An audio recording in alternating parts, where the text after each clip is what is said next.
Ben Flay from Ben Flay Design.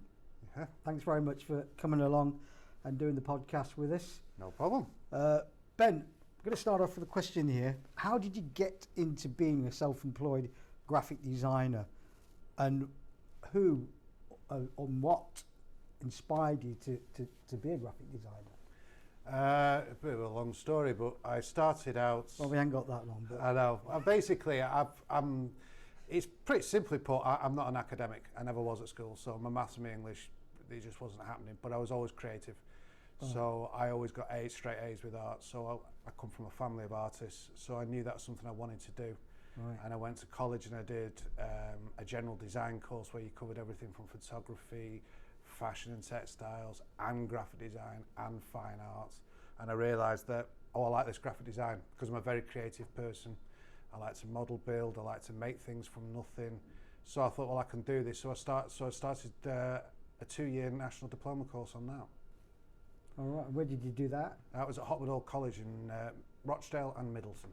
All right. Because I lived in Middleton at the time. Okay, but you're based in Sale now, aren't you? I moved to Sale, yes, and then I had a lot of health problems when I first moved here, and then I've got over because I'm bipolar. So once I got all that corrected and my anxiety, and I'm now being, I'm sorting myself out. It's an ongoing process. Yeah.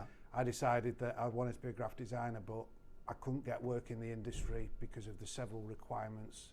And I thought, you know what, I'd rather work on my own anyway, because I'd rather work with people and do one-to-one, and I can get it bespoke rather than just being a cog in a wheel and not really seeing the client or getting them a chance to work with them in person. And that's what I like. I like seeing their faces when you hand over and they're happy with what they get.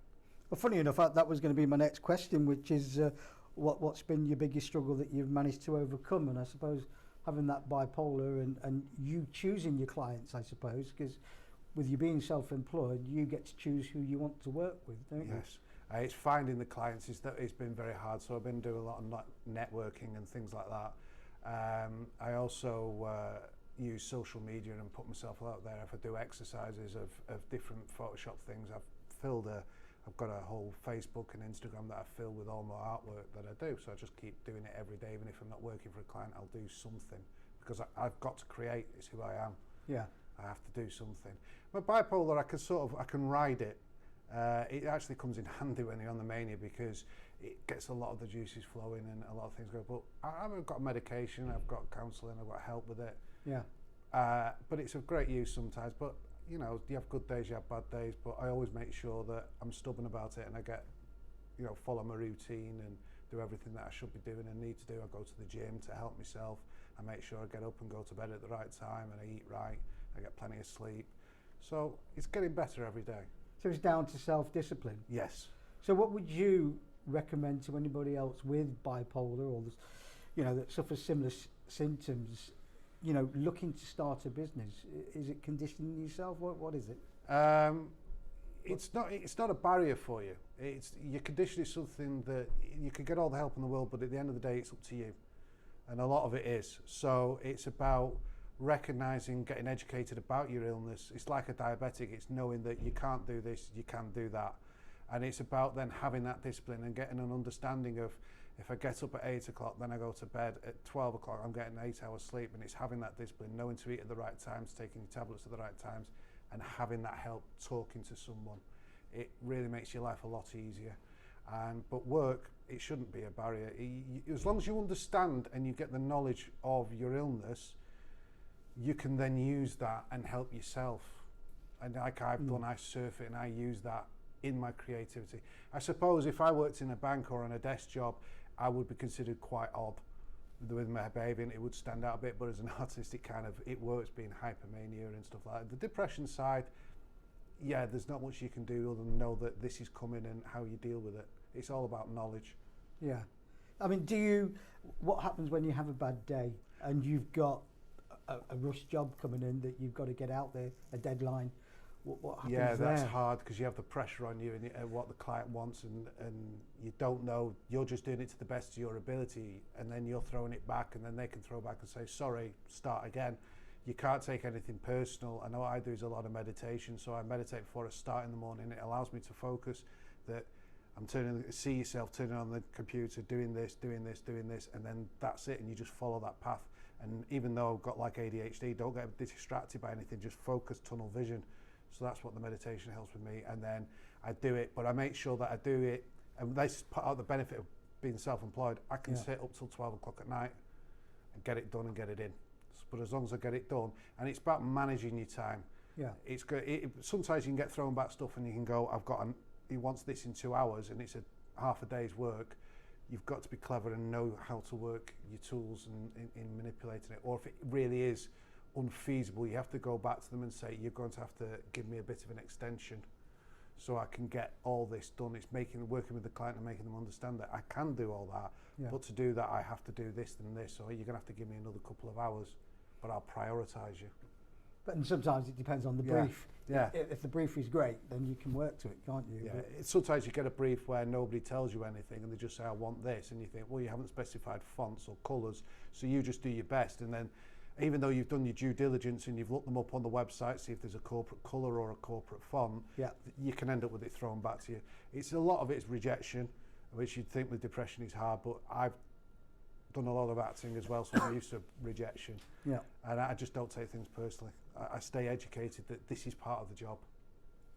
Excellent. And what type of businesses or people do you like to work with and that you're looking for? I work with anyone really. I'll design anything. I've put that on my Instagram. I love doing things like I can do branding, but I like taking branding and putting it into Facebook graphics for them, or web graphics, making them. I like being given an old logo, an old brand, and then changing that and making that newer or more to a point, and working with the client and say, well, this is better because, and then telling them why I did what I did, and they working together, and I can help them realize, oh, that is better, and they give them an avenue they never thought of before.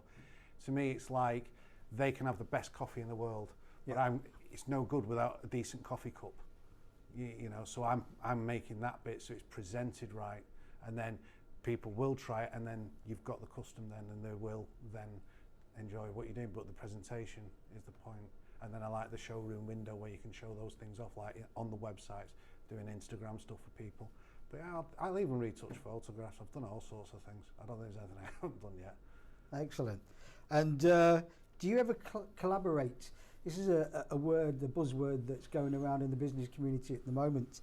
Collaboration, very important. Do you ever collaborate with any other design companies or graphic designers? Not yet, no. I would like to. It's something that you're looking to? Yeah, I'd love to work with somebody if like I could do some graphics for them, and then they could do something for me, and then you know their followers then would be aware of what I've done, and my followers would be then aware of them, and then the two of us could come together, and you've got more followers then, more people interested in your product. So collaboration is great. I would love to do it, yeah.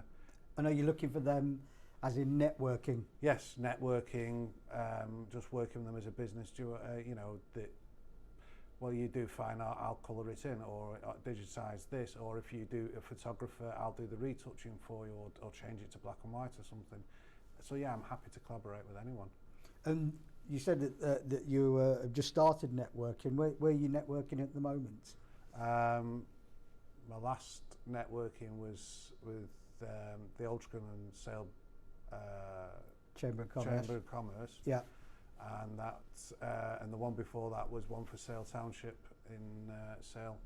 So just meeting all the local businesses that work in Sale, and then with the Chamber of Commerce it was a bit bigger, and you're meeting other business heads who are a part of other big businesses. So seeing if I can offer my services, show them what I can do, and then obviously then they can go online and see my portfolio for themselves. Well, you had to say the Sale Town Centre networking, because that's where I met you, Ben, isn't it? And something that we talked about was business cards. Yes. The importance of business cards. How important do you think business cards are? I mean, I know, you know, I carry them. I think business cards are very, very important. Again, this is the coffee cup. You know, I'm trying to sell you my coffee, but I've got to present it. So I put a card that you look at. I mean, even you said, why is it black and white? Wow, well, now you're thinking about it. Well, what's this sign? Oh, now you're looking at it. It's not a card you just go, right, okay. You keep going back to it, going, what is that? And then make them work for it, make them think of it. And yeah, that's what you do. A business card is very important because it gets people in, and then people then from there go, who is he? And then look at me up on the net, and then I should come straight up and they go, oh, he's done that, he's done that. That could be useful, and then they could ask me to engage them to do something. So business cards are your knock on the door. It's the very first thing people know about you. Totally agree. Totally agree. Where do you see yourself, Ben, in 2 years' time with the business? I just hope to be successful at what I've got. I hope to have made enough money of this to be self-sufficient and to just be happy with it. It makes me happy anyway. I love my work. I just want to be happy. I have good clients, just enough to earn my way, and I'll be happy with that. Collaborate with great people, and I want to meet people, network, make friends. Yeah, build your portfolio up of contacts. Just build a portfolio and just enjoy being with each other and designing together. Excellent. So you're on LinkedIn? Yeah. You're on Facebook? Yep. Instagram? Yep. Anything else? Twitter? Twitter. You find me, if you just stick my name in, you'll find my company name, on Google, you'll find them everywhere. I turn up. Excellent. And last question from me. Who's your favourite dragon and why? Ooh, I quite like the new girl, that woman. Use that term loosely. You can blame the bipolar, can't you? Yeah. I'm not very good with names, that's the only problem. I like the original guy who owned the shops. Theo Pavitas. Theo, yeah. He was good. Yeah. I liked him because, when you see programs like that, you see that the way of understanding is that I like what you got, how can it work for me, and we can work together to make this a success.